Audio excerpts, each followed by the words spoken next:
عليكم ورحمة الله وبركاته. وأنا السلام يا دمانتين مقعيق وملك عبد السمد حاج حسين وكيل كدولة بنتلان مريكان كان نورث أمريكا ميه الكاسة خير صحيح.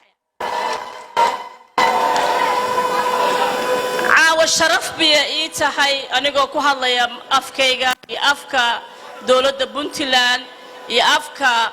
دولة بنتلان إيوه مدحوينها سعيد عبد الله الدني إنا هل كان ذكر سوق يبقلو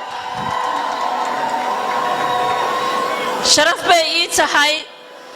صدن الشمس سنة كدب إذنكو أو مدايسن وولبا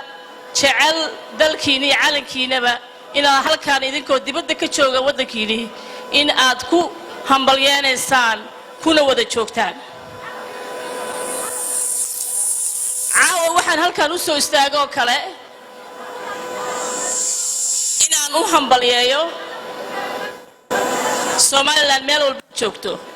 especially halkan ay nala joogto Minnesota waxaan mar kasta kula dardaarmayaa midnimada inaad adkaysaan dadku haddaysan midnimo lahayn meel ma gaarayaan waxaan kaloo u soo istaagay in aan idin xasuusiyo oona adkeeyo shirki ka dhacay Nairobi ee ku Somaliland wasiiradeeda qaar ka mid ah iyo Puntland ay ku go'aamiyeen in ay noqdaan laba wadan laba dad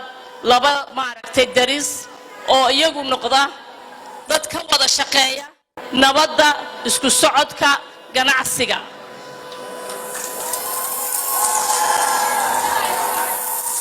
waxa kale muhiim ah halka aan joogno inaan ka adkeeno shirka ka dhacay Nairobi dadka ku wada shiray iyo wasiiradu Somaliland iyo Puntland kaliya kuma shaqeyn karto iyaga oo heshiiye kaliya laakiin heshiisku wuxuu ku socdaa dadka dibadda jooga ee qurbaha halkan aan ku noolnahay in ay iyagu hoosha hore u sii wadaan noqono dad halkan aan joogno email kasta qurbaha ka joogno in ay tahay fariinta la dirayo dadka jooga Puntland iyo dadka jooga Somaliland in ay tahay fariinteenu in laga wada shaqeeyo nabadda lagana wada shaqeeyo ganacsiga lagana wada shaqeeyo isku socodka si nabad leh